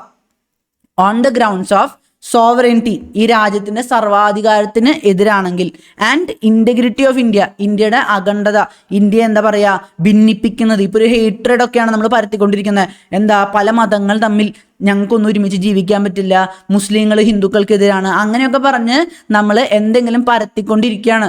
അല്ലെങ്കിൽ ഇവിടുത്തെ ആണുങ്ങളും പെണ്ണുങ്ങളും തമ്മിൽ വേർതിരിവ് നടത്തുക, അല്ലെങ്കിൽ സൗത്ത് ഇന്ത്യ നോർത്ത് ഇന്ത്യ തമ്മിൽ വേർതിരിവ് നടത്തുക. ഇങ്ങനെ ഇന്ത്യയുടെ സർവാധികാരത്തിൻ്റെയും അതുപോലെ തന്നെ അഖണ്ഡതയ്ക്കും എതിരായിട്ട് നമ്മൾ എന്തെങ്കിലും പറയുകയാണെങ്കിൽ അവിടെ നമ്മളുടെ സ്റ്റേറ്റിന്, വീണ്ടും ആർട്ടിക്കിൾ 12 പ്രകാരമുള്ള സ്റ്റേറ്റിന് നമ്മളുടെ മേൽ റെസ്ട്രിക്ഷൻ വെക്കാൻ പറ്റും. അപ്പോൾ ഒരു പഞ്ചായത്തിനാണെങ്കിലും സ്റ്റേറ്റ് ഗവൺമെന്റിനാണെങ്കിലും അതുപോലെ തന്നെ നമ്മളെ പാർലമെന്റിനാണെങ്കിലും റെസ്ട്രിക്ഷൻ വെക്കാൻ പറ്റും. ഇനി അത് കഴിഞ്ഞാൽ സെക്യൂരിറ്റി ഓഫ് ദി സ്റ്റേറ്റ്, നമ്മളുടെ രാജ്യത്തിന്റെ സുരക്ഷ. ഇപ്പോൾ നമ്മൾ കാര്യങ്ങൾ പറയാണ്, നമ്മൾ മറ്റുള്ളവരായിട്ട് ആശയങ്ങൾ പങ്കുവയ്ക്കാണ്. അത് എന്താ, ഇസ്ലാമിക് സ്റ്റേറ്റ് IS പോലുള്ള ഭീകരവാദ സംഘടനകളുടെ ആശയങ്ങളാണ് നമ്മൾ പങ്കുവെക്കുന്നതെങ്കിലോ അത് സുരക്ഷയ്ക്കെതിരാണ്. അപ്പോൾ സുരക്ഷയ്ക്കെതിരായിട്ടുള്ളതൊന്നും അനുവദിച്ചു കൊടുക്കേണ്ട ആവശ്യമില്ല. നമ്മളിപ്പോൾ പാകിസ്ഥാനും നമ്മളുടേതായിട്ടുള്ള രാജ്യത്തിന്റെ പല രഹസ്യങ്ങൾ നമ്മൾ ചോർത്തി കൊടുക്കുകയാണെങ്കിലോ, അപ്പോൾ അങ്ങനെ പല വിധത്തിലുള്ള കാര്യങ്ങൾ നമ്മളുടെ ഗവൺമെന്റിന് റെസ്ട്രിക്ട് ചെയ്യാൻ പറ്റും. പിന്നെ അതുപോലെ തന്നെ friendly relation with foreign States. ഇപ്പോൾ നമ്മൾ ഇവിടെ നിന്നിട്ട് നമ്മൾ അമേരിക്കനെ മൊത്തത്തിൽ കുറ്റം പറഞ്ഞ് അത് സോഷ്യൽ മീഡിയ വഴി പരത്തിക്കൊണ്ടിരിക്കുകയാണ്. അപ്പോൾ അമേരിക്കയുമായിട്ടുള്ള റിലേഷനെ അത് ബാധിക്കില്ലേ? അപ്പോൾ നമ്മളുടെ മറ്റു രാജ്യങ്ങളുമായിട്ടുള്ള റിലേഷനെ ബാധിക്കുന്ന രീതിയിലുള്ള കാര്യങ്ങളൊന്നും ഇവിടുത്തെ ജനങ്ങൾ പറയുന്നില്ലെന്ന് ഉറപ്പ് വരുത്താനായിട്ട് അവിടെ നമുക്കൊരു റെസ്ട്രിക്ഷൻ വെക്കാൻ അനുവദിച്ചിട്ടുണ്ട്. ഇനി പബ്ലിക് ഓർഡർ, നമ്മളുടെ ജനങ്ങളുടേതായിട്ടുള്ള ജീവിതത്തിൽ പ്രശ്നങ്ങൾ ഇല്ലാതിരിക്കാൻ. ഇപ്പോൾ നമ്മളിപ്പോൾ ആശയങ്ങൾ പങ്കുവെച്ചു, എന്നിട്ട് നമ്മൾ ഇവിടെ മൊത്തത്തിൽ അടിയും പിടിയാക്കിക്കൊണ്ടിരിക്കുകയാണ്. ഞാനൊരു എന്താ പറയുക, ആശയങ്ങൾ പങ്കുവെക്കുന്ന ഒരു വ്യക്തിയാണ്. ആ വ്യക്തി വന്നിട്ട് നാട്ടിൽ വന്നിട്ട് പറയണം, നിങ്ങൾ തമ്മിലടിക്കൂ, നിങ്ങൾ തമ്മിൽ അടിച്ചു വേണം കാര്യങ്ങൾ സോൾവ് ചെയ്യാനെന്നൊക്കെ പറഞ്ഞുകൊണ്ടിരുന്നു കഴിഞ്ഞാൽ അത് പബ്ലിക് ഓർഡറിനെ അത് ബാധിക്കും, അല്ലേ? ജനജീവിതത്തെ ബാധിക്കും. അപ്പോൾ അവിടെയും റെസ്ട്രിക്ഷൻ വെക്കാം. ഇനി അത് കഴിഞ്ഞാൽ ഡീസൻസി ഓർ മൊറാലിറ്റി. എനിക്ക് എന്തും പറയാനുള്ള അവകാശമൊന്നും ഇവിടെ ഇല്ല. ഞാനിപ്പോൾ എനിക്ക് ഒരു സ്പീച്ച് ആൻഡ് എക്സ്പ്രഷനുള്ള അവകാശം ഉണ്ടെന്നും പറഞ്ഞിട്ട് ഞാൻ നടു റോട്ടിൽ ചെന്നിട്ട് അസഭ്യം പറഞ്ഞുകൊണ്ടിരുന്നു കഴിഞ്ഞാൽ അത് ഡീസൻസിക്കും മൊറാലിറ്റിക്കും എതിരാണ്. അപ്പോൾ ആ ഒരു അവസ്ഥയിലും നമുക്കെതിരെ ഒരു റെസ്ട്രിക്ഷൻ വെക്കാൻ നമ്മളുടെ ഗവൺമെന്റിന് സാധിക്കും. പിന്നെ കണ്ടംപ്റ്റ് ഓഫ് കോർട്ട്, അതായത് നമ്മളുടെ സുപ്രീം കോടതി അല്ലെങ്കിൽ ഹൈക്കോടതിയൊക്കെ പുറപ്പെടുവിച്ചിട്ടുള്ള ഒരു വിധിക്കെതിരെ അല്ലെങ്കിൽ ആ ഒരു വിധി പ്രസ്താവന നടത്തിയ ഒരു ജഡ്ജിക്കെതിരെ നമ്മൾ നടുറോട്ടി ചെന്ന് നിന്നിട്ട് നമ്മൾ കുറ്റം പറയാണ്. ആ ജഡ്ജി അല്ലെങ്കിലേ കള്ളനാണ്, അല്ലെങ്കിൽ സുപ്രീം കോടതി പണ്ടേ കള്ളന്മാരാണ് എന്നൊക്കെ പറഞ്ഞുകൊണ്ടിരുന്നു കഴിഞ്ഞാൽ ഇവിടുത്തെ നിയമവ്യവസ്ഥയെ തന്നെ നമ്മൾ അപമാനിച്ചുകൊണ്ടിരിക്കുകയാണ്. അപ്പോൾ അതും നമ്മളുടെ ഗവൺമെന്റ് ഒരിക്കലും അനുവദിക്കുന്നതല്ല. പിന്നെ ഡിഫമേഷൻ, നമ്മൾ ഏതെങ്കിലും ഒരു വ്യക്തിയെ വെറുതെ കറവായി തേച്ചുകൊണ്ടിരിക്കുകയാണ്. ഇപ്പോൾ നമ്മളുടെ ഒരു പ്രമുഖ നടൻ, ഇപ്പോൾ ആലോചിച്ച് നോക്കുക, മോഹൻലാൽ മോശമാണ്, മോഹൻലാൽ കള്ളനാണ്, മോഹൻലാൽ മറ്റെന്തെങ്കിലും രീതിയിൽ അദ്ദേഹത്തിന്റെ ക്യാരക്ടറിനെ നമ്മൾ എങ്ങനെയെങ്കിലും മോശമാണെന്ന് പറഞ്ഞുകൊണ്ടിരിക്കുകയാണ്. അപ്പോൾ സത്യമായിട്ടുള്ള കാര്യങ്ങളല്ല നമ്മൾ പറയണം. നമ്മൾ ആ ഒരു വ്യക്തിയെ അപമാനിക്കണം, പൊതുമധ്യത്തിൽ ആ ഒരു വ്യക്തിയുടെ പേര് ഇല്ലാണ്ടാക്കണം. ആ ഒരു കാരണം കൊണ്ട് മാത്രം നമ്മൾ എന്തെങ്കിലും സത്യമല്ലാത്ത കാര്യങ്ങൾ വിളിച്ചു പറഞ്ഞുകൊണ്ടിരിക്കുമ്പോൾ അത് ഡിഫമേഷൻ ആയിട്ട് മാറും. അതുപോലെ തന്നെ ഇൻസൈറ്റ്മെന്റ് ടു ആൻ ഒഫൻസ്, നമ്മൾ ഒരു എന്തെങ്കിലും ഒരു ക്രൈം ചെയ്യാനായിട്ട് നമ്മൾ ആൾക്കാരെ പ്രേരിപ്പിച്ചുകൊണ്ടിരിക്കുകയാണ്. നമുക്ക് കാര്യങ്ങൾ പറയാനുള്ള അവകാശം ഉണ്ടെന്നും വെച്ചിട്ട് നമുക്ക് ആൾക്കാരെ ആയുധമെടുത്ത് ആരെങ്കിലും കൊല്ലാനോ അല്ലെങ്കിൽ ആർക്കെങ്കിലും എതിരെ തിരിയാനോ ഒന്നും പറയാനുള്ള അവകാശം ഇല്ല. അപ്പോൾ ഇത്രയും കാര്യങ്ങളിൽ നമ്മളുടെ ഗവൺമെന്റിന് ഈ ഫ്രീഡം ഓഫ് സ്പീച്ച് ആൻഡ് എക്സ്പ്രഷന്റെ മേല് കൺട്രോൾ ചെയ്യാൻ പറ്റും, റെസ്ട്രിക്റ്റ് ചെയ്യാൻ പറ്റും. ഇപ്പോൾ കൊറോണ സമയത്തൊക്കെ പലരും നിങ്ങൾ വാക്സിൻ എടുക്കരുത് എന്നിങ്ങനെയൊക്കെയുള്ള രീതിയിലുള്ള മെസ്സേജുകളൊക്കെ ഫേസ്ബുക്കൊക്കെ വഴി നൽകുന്നുണ്ടായിരുന്നു. അപ്പോൾ അവിടെ റെസ്ട്രിക്റ്റ് ചെയ്യാൻ പറ്റും. കാരണം നമ്മളുടെ പബ്ലിക്കിനെ ബാധിക്കുന്ന, നമ്മളുടെ രാജ്യത്തിന്റെ സുരക്ഷയെ ബാധിക്കുന്ന കാര്യങ്ങളാണ് നടത്തിക്കൊണ്ടിരുന്നത്. അതുകൊണ്ടാണ് ഇവിടെയൊക്കെ റെസ്ട്രിക്ഷൻ വെക്കാൻ നമ്മളുടെ ഗവൺമെന്റിന് സാധിക്കുന്നത്. ഈ കാരണങ്ങൾ പ്രോപ്പറായിട്ട് എടുത്തു പറഞ്ഞുകൊണ്ട് വേണം ഗവൺമെന്റ് റെസ്ട്രിക്ഷൻ വെക്കാനായിട്ട്. പലപ്പോഴും കാണുന്നത് എന്താന്ന് വെച്ച് കഴിഞ്ഞാൽ, ആരെങ്കിലും ഗവൺമെന്റിനെതിരെ സംസാരിക്കുമ്പോൾ തന്നെ ഈ സോവറൈനിറ്റി എന്നുള്ളതും സെക്യൂരിറ്റി എന്നുള്ളതും എടുത്തു വെച്ചിട്ട് അവരുടെ വായടപ്പിക്കാൻ പലപ്പോഴും ഗവൺമെന്റുകൾ ഈ ഒരു സാധ്യതയെ ചൂഷണം ചെയ്യാറുണ്ട്. അപ്പോൾ ഇത്രയാണ് നമ്മുടെ സ്പീച്ച് ആൻഡ് എക്സ്പ്രഷൻ്റെ ഉള്ളിൽ വരുന്നത്. ഇനി അടുത്ത റൈറ്റിലേക്ക് നമുക്ക് പോവാം.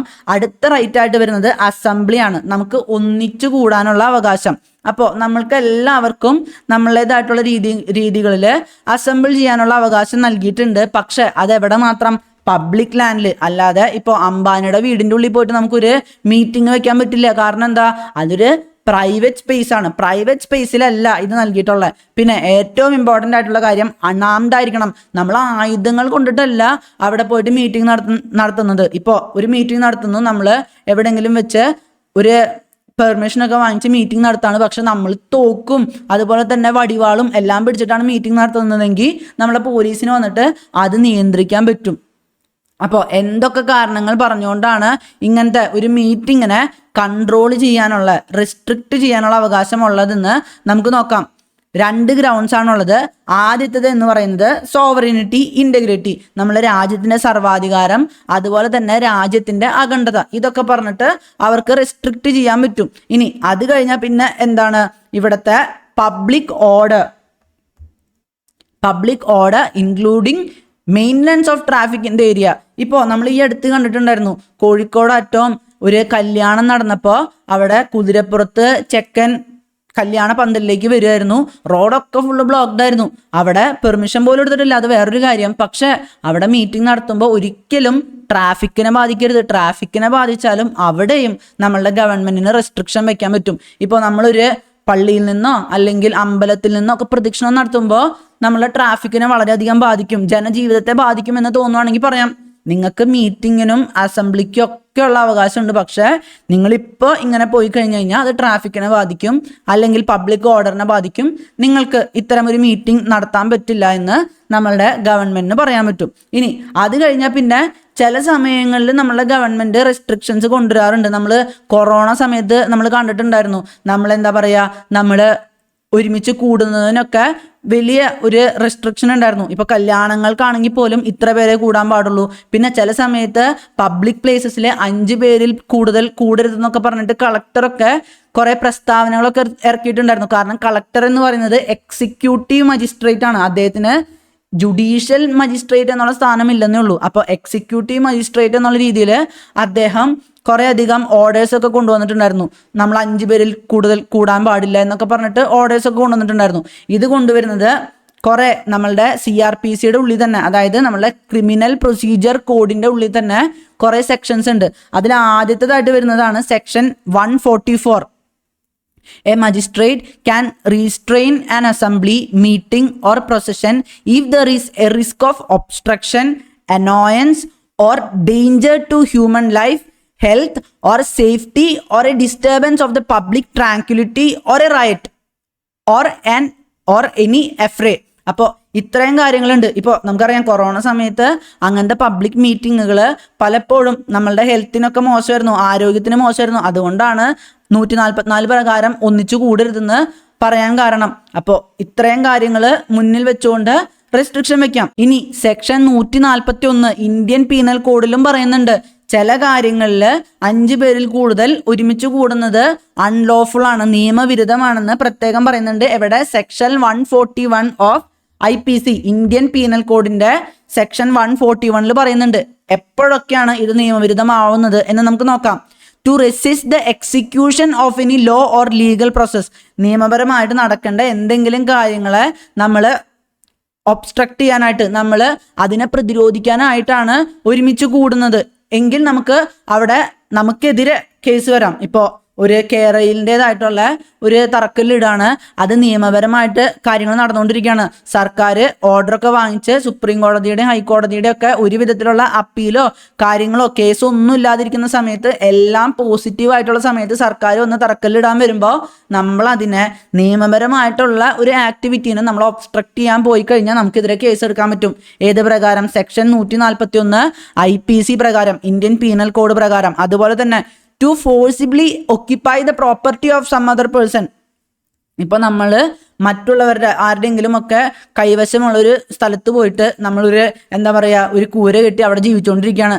നമ്മളുടെ സ്ഥലമാണല്ല, വേറൊരു വ്യക്തിയുടെ സ്ഥലമാണ്. അപ്പോൾ നമ്മൾ കടന്നു കയറി അവിടെ താമസിക്കുകയാണെങ്കിൽ അതും കേസായി മാറും. To commit any mischief or criminal trespass, നമ്മൾ ഒരു അനുവാദവും ഇല്ലാതെ നമ്മൾ വേറൊരു വ്യക്തിയുടെ വീട്ടിലോട്ട് കടന്നു ചെല്ലുവാണ്. നമ്മൾ മതിൽ ചാടിയോ മറ്റൊക്കെ അങ്ങോട്ട് കടന്നു ചെന്ന് കഴിഞ്ഞാൽ അത് ക്രിമിനൽ ട്രെസ്പാസ് ആണ്. അനുവാദമില്ലാതെ നമുക്ക് കടന്നു ചെല്ലാനുള്ള അവകാശമില്ല. ഇവിടെ ഒരു right to freedom of speech and എക്സ്പ്രഷനോ അല്ലെങ്കിൽ ഫ്രീഡം ഓഫ് അസംബ്ലിയോ ഉണ്ടെന്നൊക്കെ പറഞ്ഞിട്ട് നമുക്കൊരു പ്രൈവറ്റ് പേഴ്സന്റെ വീട്ടിലോട്ട് നമ്മളൊരു 5-6 പേഴ്സണെയും കൂട്ടി ചെന്ന് നമുക്ക് അവിടെ കടന്നു ചെല്ലാനൊന്നും പറ്റില്ല. ഇനി അടുത്തത്, to force some person to do an illegal act, നമ്മൾ ആരെങ്കിലും നിർബന്ധിക്കുവാണ് ഒരു ഇല്ലീഗൽ ആയിട്ടുള്ള കാര്യം ചെയ്യാൻ, അതും പറ്റില്ല. To threaten the government or its officials on exercising lawful powers, നമ്മൾ പലപ്പോഴും കാണാറുണ്ട്, നമ്മൾ ഗവൺമെന്റ് ഓഫീസേഴ്സിനൊക്കെ ചില സംഘടനകളൊക്കെ വന്നിട്ട് നിങ്ങളിത് ചെയ്തു കഴിഞ്ഞാൽ മൊത്തത്തിൽ പ്രശ്നമാവും അങ്ങനെയൊക്കെ പറയാറുണ്ട്. അപ്പോൾ അത്തരം കാര്യങ്ങളിലൊക്കെ അവരുടെ ആ ഒരു ലീഗലായിട്ട് അവർ ചെയ്യേണ്ട കാര്യങ്ങളെ നമ്മൾ ഒബ്സ്ട്രക്ട് ചെയ്യണമെന്നും പറഞ്ഞിട്ട് നമുക്കെതിരെ കേസ് എടുക്കാൻ പറ്റും. അപ്പോൾ ഇത്രയും കാര്യങ്ങളാണ് നമ്മളെ ഫ്രീഡം ഓഫ് അസംബ്ലിയുടെ കീഴിൽ വരുന്നത്. നമ്മളിനി അടുത്ത റൈറ്റിലോട്ട് പോവാണ്. Freedom of association. നമുക്ക് അസോസിയേഷൻസ് ഉണ്ടാക്കാം, നമുക്ക് യൂണിയൻസ് ഉണ്ടാക്കാം, ട്രേഡ് യൂണിയൻ പോലെ. അതുപോലെ തന്നെ കോപ്പറേറ്റീവ് സൊസൈറ്റി ഉണ്ടാക്കാനുള്ള അവകാശവും നമുക്കിവിടെ ഉണ്ട്. അതുപോലെ തന്നെ നമുക്ക് ഈ അസോസിയേഷനിലൊന്നും പാർട്ടാകാതിരിക്കാനും നമുക്ക് അവകാശമുണ്ട്. ഇപ്പം നമ്മൾ കോളേജിൽ പോയപ്പോൾ SFIയും KSUവും ABVP ഒക്കെ വന്നിട്ട് പറയാണ്, നിങ്ങളൊരു അസോസിയേഷനിൽ ചേർന്നേ പറ്റൂ, നിങ്ങളിപ്പോൾ ഇന്ന മതത്തിലാണ്, അതുകൊണ്ട് ഇന്ന ഒരു കമ്മ്യൂണിറ്റി അല്ലെങ്കിൽ ഇന്ന ഒരു യൂണിയനിൽ ചേരണം, അല്ലെങ്കിൽ നിങ്ങൾ ഇവിടെ ഞങ്ങളാണ് ഭരിക്കുന്നത് അപ്പോൾ ഇവിടെ ചേരണം എന്നൊന്നും പറയാൻ പറ്റില്ല. നിങ്ങൾക്ക് അവിടെ ഒരു അസോസിയേഷൻ ഫോം ചെയ്യാനും അസോസിയേഷൻ നടത്തിക്കൊണ്ട് പോകാനും അവകാശമുള്ളതുപോലെ തന്നെ എനിക്ക് ഒരു അസോസിയേഷനിലും ഭാഗമാകാതിരിക്കാനും അവകാശമുണ്ട്. അപ്പോൾ ആ ഒരു അവകാശം കൂടെ ഇവിടെ തരുന്നുണ്ട്. ഇനി അത് കഴിഞ്ഞാൽ പിന്നെ നമ്മൾ അസോസിയേഷൻ്റെ കാര്യം പറയുമ്പോൾ തന്നെ അവിടെ വരുന്നത് ട്രേഡ് യൂണിയൻ ആണ്. അസോസിയേഷൻ, യൂണിയൻ, കോപ്പറേറ്റീവ് സൊസൈറ്റീസ് ഒക്കെ ആണല്ലോ. അപ്പോൾ യൂണിയൻ്റെ കാര്യത്തിലോട്ട് വരുമ്പോൾ അവർക്ക് ബാർഗെയിൻ ചെയ്യാനുള്ള അവകാശമൊന്നും നൽകിയിട്ടില്ല. എഫക്റ്റീവ് ബാർഗെയിനിങ് അവകാശം നൽകിയിട്ടില്ല. അതുപോലെ തന്നെ അവർക്ക് പണി മുടക്കാനുള്ള അവകാശം നൽകിയിട്ടില്ല. ലോക്കൗട്ട് ഇപ്പോൾ നമ്മൾ കാണാറുണ്ട്, ഇവിടെ ഞങ്ങൾക്ക് ജോലി തരില്ലെങ്കിൽ ഞങ്ങൾ കമ്പനി പൂട്ടിക്കും, കമ്പനി പൂട്ടി താഴെ വെച്ചിട്ടൊക്കെ പോവാറുണ്ട് പല ട്രേഡ് യൂണിയനുകളും. പഴയ സിനിമകളിലൊക്കെ നമ്മൾ കാണാറുണ്ട്. അതുപോലെ ഒന്നും ചെയ്യാനുള്ള അവകാശം ഇല്ലെന്ന് നമ്മളെ സുപ്രീം കോടതി തന്നെ പറഞ്ഞിട്ടുണ്ട്. അപ്പോൾ ട്രേഡ് യൂണിയനൊക്കെ ഉണ്ടായിക്കോട്ടെ, നിങ്ങൾ ട്രേഡ് യൂണിയൻ നടത്തിക്കോളൂ, ഞങ്ങൾ ഒരു വിധത്തിലുള്ള പ്രശ്നം ഉണ്ടാക്കുന്നില്ല. പക്ഷേ നോ ബാർഗെയിൻ, എഫക്റ്റീവായിട്ടുള്ള ബാർഗെയിനിങ് ഒന്നും ഈ ട്രേഡ് യൂണിയൻ വഴിയൊന്നും നടത്താൻ പാടില്ല. അതുപോലെ തന്നെ പണിമുടക്കും പാടില്ല. പിന്നെ ലോക്കൗട്ട്, കമ്പനി പൂട്ടി താഴെ വെച്ച് പോലൊന്നും ഇവിടെ നടക്കില്ല. ഇവിടെ സ്ട്രൈക്ക് നടത്താൻ പാടില്ലെന്നൊക്കെ നമ്മളുടെ ഇവിടെ രാജ്യത്തെ തന്നെ ഇൻഡസ്ട്രിയൽ ലോസ് വഴി തീരുമാനിക്കാൻ പറ്റും. നമ്മളിപ്പോൾ ലേബർ ലോ വരാൻ പോകുന്നതൊക്കെ കണ്ടിട്ടുണ്ടായിരുന്നു. നമ്മളുടെ ലേബർ കോഡ് കാര്യങ്ങളൊക്കെ വന്നതാണ്. അതിനി പ്രാവർത്തികമാക്കാൻ മാത്രമേ ബാക്കിയുള്ളൂ. അപ്പോൾ അവിടെയൊക്കെ വരുന്നത് എന്താ, സ്ട്രൈക്കൊന്നും പാടില്ലെന്ന് യൂണിയനുകളൊക്കെ ഉണ്ടെങ്കിലും ഗവൺമെന്റിന് തന്നെ റെസ്ട്രിക്ഷൻ വെക്കാൻ പറ്റും. പിന്നെ കോപ്പറേറ്റീവ് സൊസൈറ്റിക്കുള്ള അവകാശം നൽകുന്നുണ്ട്. അതുപോലെ തന്നെ നമ്മൾ അസോസിയേഷൻ എന്ന് പറയുമ്പോൾ it includes the right to form political parties. ഇപ്പോൾ ഏതെങ്കിലും ഇവിടെ പ്രബുദ്ധമായിട്ട് നിലനിൽക്കുന്ന പാർട്ടി മാത്രമല്ല, മറ്റുള്ളവർക്കും പുതിയ പാർട്ടികൾ ഫോം ചെയ്യാം. To form political parties, companies, എനിക്ക് എൻ്റേതായിട്ടുള്ള ഒരു കമ്പനി തുടങ്ങാം, partnership firms, societies, clubs, organisations, trade unions or any body of persons. ഇതൊന്നും ആരുടെയും കുത്തകയല്ല. ഏതെങ്കിലും ഒരു പ്രമുഖനായ നേതാവിന് മാത്രമൊന്നുമല്ല ഒരു പാർട്ടി ഫോം ചെയ്യാനൊക്കെ ഇവിടെ അവകാശമുള്ളത്. എല്ലാവർക്കും അവകാശമുണ്ട്. It not only includes the right to start an association or union but also continue with the association or union as such. നമുക്ക് ഒരു പാർട്ടി തുടങ്ങാൻ മാത്രമല്ല, പാർട്ടി തുടർന്നു കൊണ്ട് പോകാനും നമുക്ക് അവകാശമുണ്ട്. അതുപോലെ തന്നെ നമുക്കിപ്പോൾ ഒരു പാർട്ടിയിൽ ഒരാൾക്ക് ജോയിൻ ചെയ്യണ്ട, നോട്ട് ടു ജോയിൻ എന്നുള്ളൊരു അവകാശം കൂടി ഉണ്ട്. എവിടെയെങ്കിലും ജോയിൻ ചെയ്തേ പറ്റൂ എന്നൊന്നും ആരും പറഞ്ഞിട്ടില്ല. നമുക്കിപ്പോൾ ഒരു പാർട്ടിയും വേണ്ട, ഒരു ട്രേഡ് യൂണിയനും വേണ്ട. ഇപ്പം നമ്മളൊരു ജോലിക്ക് പോവാണ്, ജോലിക്ക് പോകുമ്പോൾ ഇപ്പോൾ ഒരു ഭരണകക്ഷിയുടെ ഒരു ട്രേഡ് യൂണിയൻ ഉണ്ടാവും, ഒരു ഒപ്പോസിഷൻ്റെ ട്രേഡ് യൂണിയൻ ഉണ്ടാവും, ചിലപ്പോൾ ഒരു മതപരമായിട്ടുള്ള കക്ഷിയുടെ ട്രേഡ് യൂണിയൻ ഉണ്ടാവും. ഇതൊക്കെ വന്ന് നമ്മളോട് പറയാണ്, നിങ്ങൾ യൂണിയനിൽ ചേർന്നേ പറ്റൂ, ഇവിടെ പ്രവർത്തിക്കുകയാണെങ്കിൽ നിങ്ങൾ യൂണിയനിൽ ചേർന്നേ പറ്റൂ എന്ന് പറയുമ്പോൾ നമുക്ക് പറയാം, ഈ ഫ്രീഡം ഓഫ് അസോസിയേഷൻ്റെ ഉള്ളിൽ ഞങ്ങൾക്ക് യൂണിയനിൽ ചേരാതിരിക്കാനുള്ള അവകാശമുണ്ട്. ആർട്ടിക്കിൾ 19 ഇത് നൽകുന്നുണ്ടെന്ന് നമുക്ക് പറയാൻ പറ്റും. അപ്പോൾ നമ്മൾ ആ യൂണിയനിൽ ചേർന്ന് യൂണിയന് ഫണ്ട് കൊടുത്ത് അവരെ തീറ്റിപ്പോയി ജീവിക്കേണ്ട ആവശ്യമൊന്നുമില്ല. അപ്പോൾ അതാണ് നമ്മളുടെ അസോസിയേഷൻ്റെ കീഴിൽ വരുന്നത്. ഈ അസോസിയേഷൻ്റെ കാര്യത്തിലാണെങ്കിലും കുറച്ച് റെസ്ട്രിക്ഷൻസ് പറയുന്നത് sovereignty, integrity, public order and morality, ഇതിനൊന്നും എതിരായി മാറരുത്. ഇപ്പോൾ അസോസിയേഷൻ ഉണ്ടാക്കാന്ന് വെച്ച് കഴിഞ്ഞാൽ നമ്മളിപ്പോൾ നമ്മളുടെ സംസ്ഥാനത്തൊക്കെ കാണാറുണ്ട് കുറേ പേരൊക്കെ ഈ ചൈൽഡ് പോണോഗ്രഫി ഒക്കെ പരത്തുന്നതായിട്ട്. അപ്പോൾ അങ്ങനെയുള്ളവരുടെ ഒരു അസോസിയേഷൻ തുടങ്ങുകയാണെങ്കിലോ അത് മൊറാലിറ്റിക്കെതിരെയാണ് അല്ലേ? മൊറാലിറ്റിക്കെതിരായതുകൊണ്ട് തന്നെ അത് നമുക്ക് റെസ്ട്രിക്റ്റ് ചെയ്യാൻ പറ്റും. അപ്പോൾ തെറ്റായ രീതിയിലുള്ള കാര്യങ്ങളൊന്നും പാടില്ല. രാജ്യത്തിൻ്റെതായിട്ടുള്ള സോവറിനിറ്റിയോ ഇൻറ്റഗ്രിറ്റിയോ ബാധിക്കുന്ന രീതിയിലുള്ള അസോസിയേഷൻസ് പാടൊന്നുമില്ല. അപ്പോൾ പലപ്പോഴും എന്താ പറയുക, ഇവിടുത്തെ ഇൻറ്റഗ്രിറ്റീനെ ബാധിക്കുന്ന രീതിയിൽ ഇപ്പോൾ പല മതസംഘടനകളും ഇവിടെ ബാൻ ചെയ്തിട്ടുണ്ട്. എന്തുകൊണ്ടാണ്? ഇപ്പോൾ ജമ്മു കാശ്മീരിലൊക്കെ ചില സംഘടനകളൊക്കെ ബാൻ ചെയ്തു. അവിടെ രാജ്യത്തിൻ്റെ സെക്യൂരിറ്റി ഇതിനൊക്കെ ബാധിക്കുന്നു എന്ന് പറഞ്ഞിട്ടാണ്. ഈവൻ RSSനെ വരെ ബാബറി മസ്ജിദിൻ്റെ ആ ഒരു സമയത്ത് ബാൻ ചെയ്തിട്ടുണ്ടായിരുന്നു. അപ്പോൾ നമ്മളെ രാജ്യത്തിൻ്റെ എന്തെങ്കിലും രീതിയിൽ ബാധിക്കുകയാണെങ്കിൽ നമുക്കതിനെ റെസ്ട്രിക്റ്റ് ചെയ്യാൻ പറ്റും എന്നുള്ളതാണ്. ഇനി അടുത്തതായിട്ട് വരുന്നത് മൂവ്മെൻ്റ് ആണ്. നമുക്ക് മൂവ് ചെയ്യാനായിട്ട് ഈ രാജ്യത്തെ എവിടേക്ക് വേണമെങ്കിലും നമുക്ക് മൂവ് ചെയ്യാനുള്ള അവകാശമുണ്ട്. ആർട്ടിക്കിൾ 19 ഇന്റേണൽ മൂവ്മെന്റ് വരുന്നത്. ഇന്ത്യക്കുള്ളിൽ തന്നെയുള്ള മൂവ്മെന്റ് ഒക്കെ ആർട്ടിക്കിൾ 19 വരുന്നത്. നമ്മൾ മറ്റ് പുറം രാജ്യങ്ങളിലേക്ക് പോകുന്നത് റൈറ്റ് ടു ലൈഫിന്റെ കീഴിലാണ്, ആർട്ടിക്കിൾ 21 വരുന്നത്. അപ്പോൾ ഇവിടെ നമുക്ക് നമ്മളുടെ ഇന്ത്യയുടെ ഉള്ളിലത്തെ മൂവ്മെന്റ് മാത്രമേ പറ്റുന്നുള്ളൂ. പക്ഷേ ഇവിടെയും റെസ്ട്രിക്ഷൻസ് ഉണ്ട്. എന്തൊക്കെ കാര്യത്തിലാണ്? ജനറൽ പബ്ലിക്കിൻ്റെതായിട്ടുള്ള ഇൻട്രസ്റ്റ്. ഇപ്പോൾ പറയാണ് ഇങ്ങനെയുള്ള വ്യക്തികൾ ഇവിടെ വരാൻ പാടില്ല, ഇവർ ക്രിമിനൽസ് ആണെന്നോ അങ്ങനെ എന്തെങ്കിലുമൊക്കെ ഒരു പ്രശ്നം ഉണ്ടാവുമല്ലോ. അങ്ങനെ പ്രശ്നമുള്ള രീതിയിൽ അത് ന്യായമായിട്ടുള്ളൊരു കാര്യമാണെന്ന് പറയുകയാണെങ്കിൽ ഇന്ന വ്യക്തികൾക്ക് ഇവിടേക്ക് മൂവ് ചെയ്യാൻ പാടില്ല എന്ന് പറഞ്ഞിട്ട് നമുക്ക് റെസ്ട്രിക്ഷൻ വെക്കാൻ പറ്റും. പിന്നെ പ്രൊട്ടക്ഷൻ ഓഫ് എസ്റ്റീസ്, ഈ ഷെഡ്യൂൾഡ് ട്രൈബ്സ് എന്നൊക്കെ പറയുമ്പോൾ അവരുടേതായിട്ടുള്ളൊരു കൾച്ചറും കാര്യങ്ങളൊക്കെ ഉണ്ട്. നമ്മൾ പുറത്തു നിന്നുള്ളവർ അവിടേക്ക് കയറി ചെന്ന് കഴിഞ്ഞാൽ പലപ്പോഴും അവരുടെ കൾച്ചറിനെയൊക്കെ ബാധിക്കും. പലപ്പോഴും നമ്മളുടെ രാജ്യത്തെ, നമ്മളുടെ നാട്ടിലെ തന്നെ ട്രൈബ്സിനെയൊക്കെ ചൂഷണം ചെയ്യാറുണ്ട്. ഇപ്പൊ കേരളത്തിൽ തന്നെ ഈ ആദിവാസി ഗോത്ര വിഭാഗങ്ങൾക്കിടയിലൊക്കെ ഈ പുറത്തു നിന്ന് വരുന്നവരെ, നഗരത്തിൽ നിന്നോ പട്ടണത്തിൽ നിന്നൊക്കെ വരുന്നവരൊക്കെ വളരെയധികം ഭീതിയോടെയാണ് കണ്ടിരുന്നത്. പലപ്പോഴും അവിടുത്തെ സ്ത്രീകളെ പീഡിപ്പിക്കുക, അതുപോലെ തന്നെ അവരെ മൊത്തത്തിൽ അവരെ കൊള്ളയടിക്കുക, അങ്ങനെയുള്ള രീതിയിലൊക്കെ ഉള്ള കാര്യങ്ങൾ നടന്നിട്ടുണ്ടായിരുന്നു. അതുകൊണ്ട് തന്നെയാണ് ഈ ആദിവാസി വിഭാഗങ്ങൾ താമസിക്കുന്നിടത്തൊക്കെ ഒരു റെസ്ട്രിക്ഷൻ വെച്ചിട്ടുള്ളത്. ഇപ്പോൾ ആൻഡമാനിലൊക്കെ ഉണ്ട്. ആൻഡമാൻ ആൻഡ് നിക്കോബാർ ഐലൻഡ്സില് അവിടെ ചില ട്രൈബ്സ് ഒക്കെ അവിടെ പുറം ലോകമായിട്ട് ഒരു കണക്ഷനും ഇല്ലാതെ ജീവിക്കുന്ന ട്രൈബ്സ് ഒക്കെ ഉണ്ട്. അവരെ നമ്മൾ പ്രൊട്ടക്ട് ചെയ്യുകയാണ്. ഈവൻ ഒരു ക്രിസ്ത്യൻ മിഷണറിയോ മറ്റും ഈ ആൻഡമാൻ ആൻഡ് നിക്കോബാറിലത്തെ ആ ട്രൈബൽ പ്ലേസ് അദ്ദേഹത്തിന് തോന്നി അവിടെ ക്രിസ്ത്യാനിറ്റി പരത്തണം അല്ലെങ്കിൽ അവരെ പോയി കാണണം എന്നൊക്കെ തോന്നിയപ്പോൾ അദ്ദേഹം അങ്ങോട്ടേക്ക് ചെല്ലാൻ ശ്രമിച്ചപ്പോൾ ആ ആദിവാസികൾ അദ്ദേഹത്തെ അമ്പ് ചെയ്ത് കൊന്നു. അപ്പോൾ നമ്മൾ മനസ്സിലാക്കേണ്ടത് ഈ ഗോത്ര വിഭാഗങ്ങളിലൊക്കെ കൾച്ചർ, അവരുടെ ആചാരങ്ങൾ ഒക്കെ അവർക്ക് സംരക്ഷിക്കാനുള്ള അവകാശം ഈ രാജ്യത്ത് നൽകിയിട്ടുണ്ട്. നമ്മൾ അവരുടെ ആ ഒരു ലൈഫിലേക്ക് കടന്നു കയറാതിരിക്കുക. പലപ്പോഴും നമ്മളായിട്ട് പ്രശ്നങ്ങൾ ഉണ്ടാക്കുന്നത് കൊണ്ട് തന്നെയാണ് ആ ഒരു റെസ്ട്രിക്ഷൻ വെക്കുന്നതും. അപ്പൊ ഇവിടെ പറയുന്നുണ്ട്, the entry of outsiders in tribal areas is restricted to protect the distinctive culture, language, customs and manners of scheduled tribes and to safeguard their traditional vocation and properties against exploitation. അവരവരുടേതായിട്ടുള്ള livelihood കാര്യങ്ങളൊക്കെ protect ചെയ്യാൻ വേണ്ടിയിട്ടാണ് നമ്മൾ ഇങ്ങനെയുള്ള restrictions വെച്ചിട്ടുള്ളത്. പിന്നെ വേറെ കാര്യങ്ങളിലും റെസ്ട്രിക്ഷൻ ഉണ്ട്.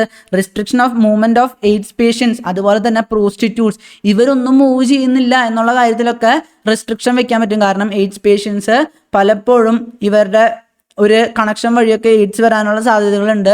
അങ്ങനെയുള്ള രീതിയിലൊക്കെ റെസ്ട്രിക്ഷൻ വെക്കാൻ പറ്റുന്ന ബോംബെ ഹൈക്കോർട്ട് പറഞ്ഞിട്ടുണ്ട് എയ്ഡ്സ് പേഷ്യൻസിന്റെ കാര്യത്തിൽ. പിന്നെ സുപ്രീം കോടതി തന്നെ പറഞ്ഞിട്ടുണ്ട് പ്രോസ്റ്റിറ്റ്യൂട്ട്സിൻ്റെ ഒക്കെ ഫ്രീഡം ഓഫ് മൂവ്മെന്റിന്റെ കാര്യത്തിൽ റെസ്ട്രിക്ഷൻ വെക്കാവുന്നതാണ്. കാരണം അത് പബ്ലിക് മൊറാലിറ്റിക്ക് എതിരാണ്. The freedom of movement has 2 dimensions, ഇന്റേണലും ഉണ്ട് എക്സ്റ്റേണലും ഉണ്ട്.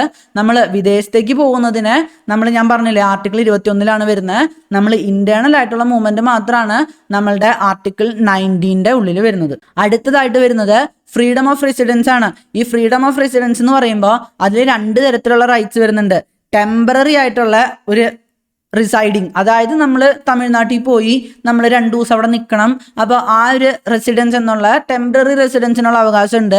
അതുപോലെ തന്നെ 2 ദിവസം എന്ന് മാത്രമല്ല, നമ്മളിപ്പോൾ ചില സമയത്ത് ജോലിക്കൊക്കെ ആയിട്ട് കുറച്ച് നാളത്തേക്കൊക്കെ എവിടെയെങ്കിലുമൊക്കെ പോയി നിൽക്കും, അല്ലേ, ചിലപ്പോൾ ഒരു 3-4 മാസമോ 2-3 കൊല്ലമൊക്കെ നിൽക്കും. അത് നമ്മൾ ടെമ്പററി ആയിട്ട് നിൽക്കുകയാണ്. നമുക്ക് അവിടെ സെറ്റിൽ ചെയ്യാനും അവിടെ സ്ഥലം വാങ്ങിച്ച് നമുക്ക് അവിടെ താമസിക്കാനുള്ള അവകാശവും ഇവിടെ നൽകുന്നുണ്ട്. സെറ്റിൽ ചെയ്യാൻ, പെർമനന്റ് ആയിട്ട് സെറ്റിൽ ചെയ്യാനുള്ള അവകാശവും നമ്മളുടെ ഈ ഒരു ഫ്രീഡം ഓഫ് റെസിഡൻസിന്റെ കീഴിലുണ്ട്. പക്ഷെ ഇവിടെയും റെസ്ട്രിക്ഷൻസ് ഉണ്ട്. ഇപ്പോൾ ഒരു ജനറൽ പബ്ലിക് ഇൻട്രസ്റ്റിനെതിരായിട്ട് ഇപ്പോൾ ജമ്മു കാശ്മീരിലൊക്കെ പണ്ട് പുറത്തു നിന്നുള്ളവർക്ക് അവിടെ സ്ഥലം വാങ്ങാനൊന്നും പറ്റില്ലായിരുന്നു. ഇപ്പോഴാണ് ആർട്ടിക്കിൾ 370 അബ്രഗേറ്റ് ചെയ്തപ്പോൾ, അതായത് സസ്പെൻഡ് ചെയ്തപ്പോഴാണ് നമുക്ക് അവിടെ ഇപ്പോൾ സ്ഥലം വാങ്ങാനുള്ള അവകാശമൊക്കെ വന്നിട്ടുള്ളത്.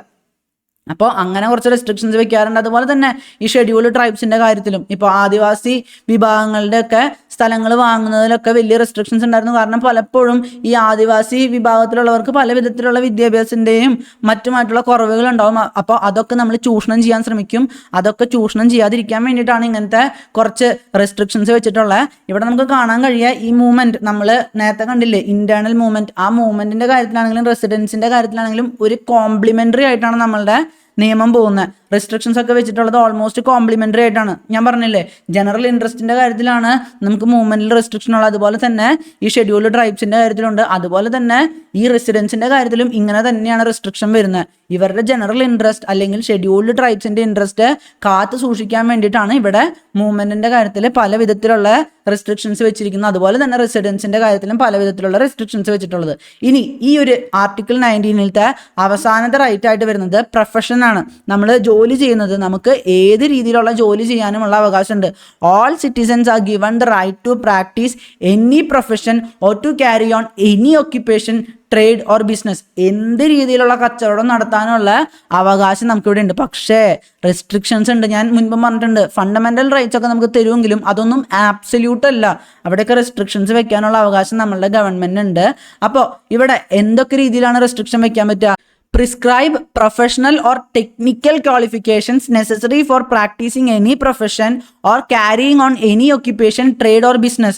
അപ്പോൾ എനിക്ക് ഡോക്ടറായിട്ട് പ്രവർത്തിക്കണം, പക്ഷേ എനിക്ക് MBBS BDS അല്ലെങ്കിൽ BAMS BHMS എന്തെങ്കിലുമൊക്കെ വേണം. എഞ്ചിനീയർ ആവണമെങ്കിൽ ഞാൻ BTech ക്വാളിഫൈ ചെയ്തിട്ടുണ്ടാവണം. ഇതൊന്നുമില്ലാതെ എനിക്ക് ഡോക്ടറോ എഞ്ചിനീയറോ ആവാൻ പറ്റില്ല. അപ്പോൾ ഈ രീതിയിൽ പ്രൊഫഷണൽ അല്ലെങ്കിൽ ടെക്നിക്കൽ ക്വാളിഫിക്കേഷൻസ് വേണമെന്ന് പറയാം. ഇന്ന ഒരു പ്രൊഫഷൻ കൊണ്ട് നടക്കണമെങ്കിൽ ഇങ്ങനത്തെ ക്വാളിഫിക്കേഷൻ വേണം എന്ന് പറയാൻ നമ്മളുടെ ഗവൺമെന്റിന് പറ്റും. അല്ലാണ്ട് നമ്മളെല്ലാവരെയും ഡോക്ടർ ആവാൻ അനുവദിച്ചാലോ അല്ലെങ്കിൽ എഞ്ചിനീയർ ആവാൻ അനുവദിച്ചാലോ അത് പ്രശ്നമായിട്ട് മാറും അല്ലേ. പിന്നെ carry on by itself any trade, business, industry or service whether to the exclusion of citizens or otherwise.